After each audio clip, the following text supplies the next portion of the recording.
Señor, espera. Uno más.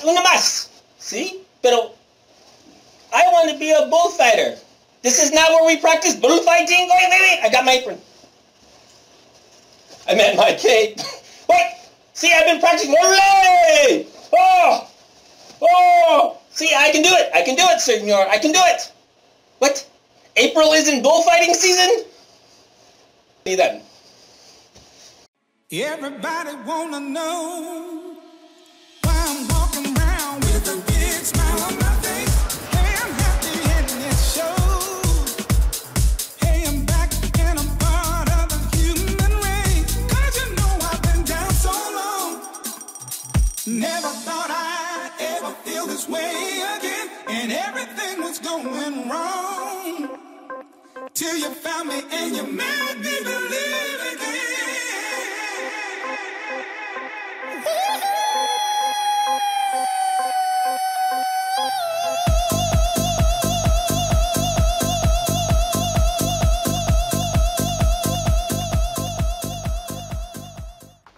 Welcome to Mexico City, and how hipster is your city? I had a fantastic time, although the bull tryouts didn't quite go the way I wanted them to go.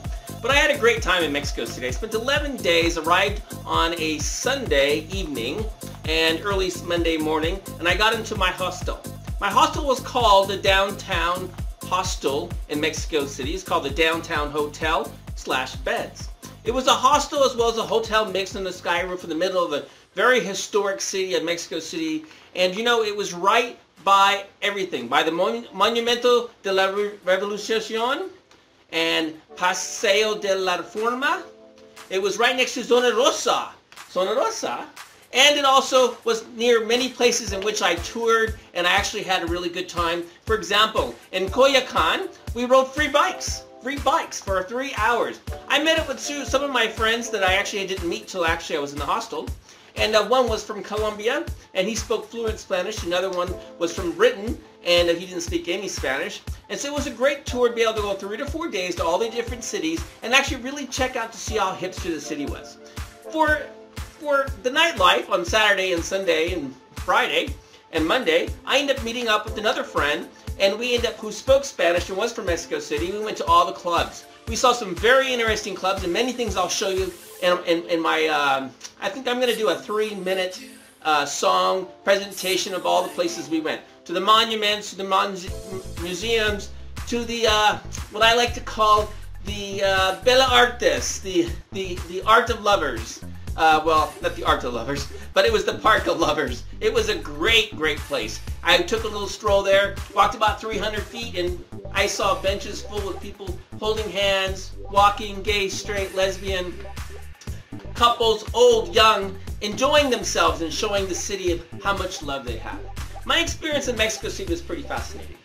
It actually was pretty cool in the sense that, you know, I am Hispanic, and a Mexican American going to Mexico City is a little bit more difficult because I guess there's supposed to be some nuances between us and Mexicans that we're not supposed to be welcomed. I found quite the opposite. The city was very friendly. When I spoke my horrible Spanish, I used to call it Taco Bell Spanish, really people actually worked with me and tried to understand what I was trying to say. I found them very grateful, graceful, and also very helpful with me in my horrible Spanish. That was just kind of like the whole trip that I had. It was really a cool experience, and in the video that coming in a couple minutes, you're going to see all the ratings that I gave all the different cities, all the different parts of the city I went, all part of Mexico City, the museums, the things to see, the architecture, the design. I traveled all over the world like I mentioned before, and one of the things that I kind of didn't like about Mexico City, honestly, when I drove in, is all the buildings were falling apart. They were no longer being restored, and it just made me feel like, God, you know, Europe is so much more beautiful. But over time, over the week or two that I was there, you know, I started realizing I actually liked it. For the first time, I didn't see reconstruction on top of construction on top of old. What I actually was seeing was 400 to 500-year-old buildings, 400 to 500-year-old street structures that were just like they were when they were built.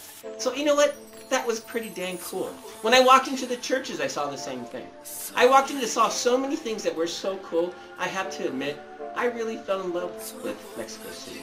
not because of my culture and I could look at things and actually see things that, you know, are part of me as being a Mexican in the United States, but just because being there, I really can understand what my background is and what my ethnicity is and what makes me a Mexican American.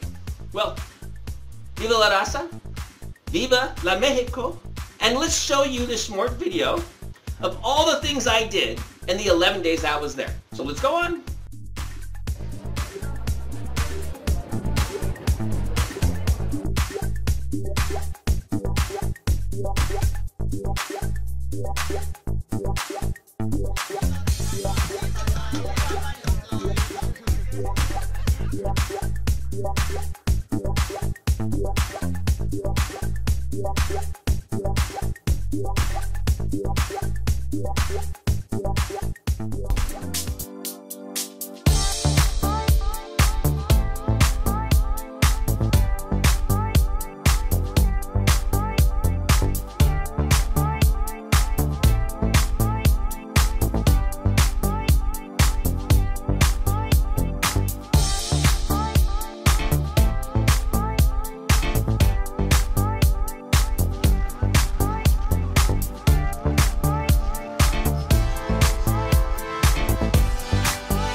Music regarding Mexico City. It's a pretty fascinating place. A sister hipster value is not just based on hipsters walking around and being cool or acting like they are cool but they're not cool and pretending that they're not cool because they are cool because actually they're too cool to be cool. A hipster city is about what the city is about and how it introduces and brings and emboldens their visitors. As a visitor, I had no plan. I walked into the city and quickly within days I met people. Within hours I was touring the city with people just like me who were visiting or wanting to have a good time. We visited great little cities like Zona Rosa where all the bars were and we danced like crazy to the wee hours of the night. We went to Roma where it's a nightclub called M.E.X.I.C.O. M.E.X.I.C.O was a cool hot spot. I've been to many after-hour clubs in my life. Many, unfortunately too many. And I've thrown many after-hour parties, and really, this place was cool. The owner was awesome. They let us in after me having to speak English and getting us through the door because my friend got us in, couldn't get us in through the Spanish speaking. But we told them we were doing this video, and we really wanted them to express to all of the United States and whoever's looking at this video how cool this club was. Deep house, late into the hours, cool people around me that were dancing and loving the vibe and who were smiling and friendly. That's really important in a hipster guy as any city. We went to many different barrios. Alameda, we ate at a place called 123 Comida Cocina. It was a great place. The owner was from France. She's an architect who converted this house into a very cool eatery that served Thai food, one of the few delicacies that you can't find frequently in Mexico City. They served it. They did it a kind of a fusion, but it was very, very good, very tasty. I took all of my guests there and I said, hey, look at this cool place, and you should go there too. They played a little bit hip-hop in the background, a little bit of down-tempo, great art shows, many rooms. You should visit it. We went to many places, also like the historical district, and we went to around Isabel La Católica. That's where my hotel was, the downtown hotel. That was very cool. Had an upstairs roof. People were able to party. We saw a lot of hipsters there. They actually had a really cool bar there that we didn't find to the last night I was there. It was a, what do you call that? The tequila with the worm in it? Mezcal. Yes, it was a mezcal bar, and here's the picture. And it actually had, as you can see, hundreds of different flavors of mezcal. My friends drank a little bit too much, so we walked around the city. And as we walked around that city that night, it was maybe 2:30 in the morning, a group of hipster artist groups picked us up and took us to a party. They just asked us, you want to come to a party with us? And it was really cool because obviously my friends were a little bit drunk, and I just really think they needed to walk this off. But we went to this party. We went upstairs to about a block away from our hotel, ended up on like the fifth floor, and they had an open bar, and they had some great music, and they had very cool artists, young artists, artists in their 20s, artists in their 30s. We actually met a sculptor. The sculptor also introduced us some more things and talked to me frequently about Mexico and Mexico's art life and really the vibrancy of a city. Those are the important values of I'm.Me rating a city as being hipster. So, Mexico City, you were amazing. Not only did you have great architecture, great art, you had friendly people.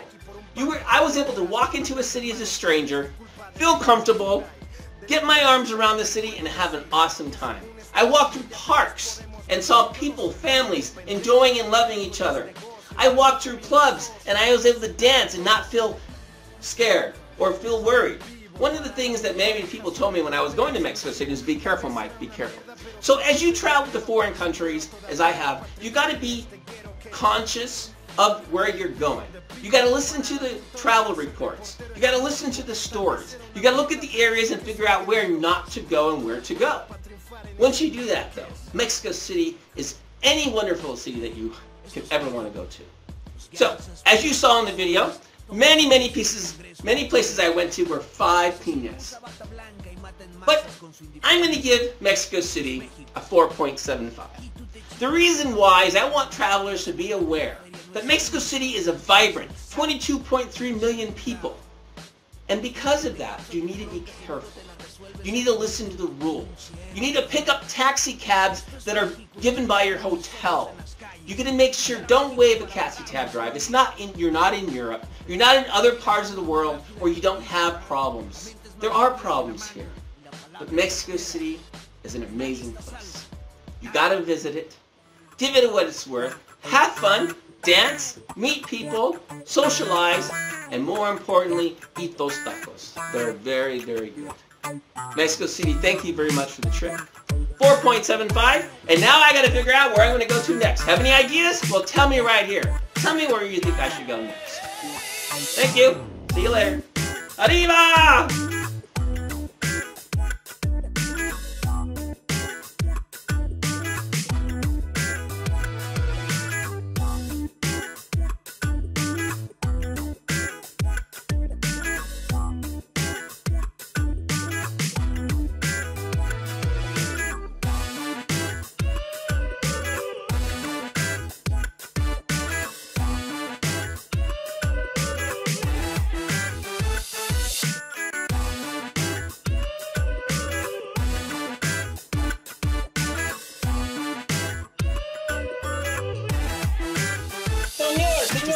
One more tryout for your Mini Fighters. I've been practicing all my life for this. Wait, where's my king? Go, let it go, just let it go.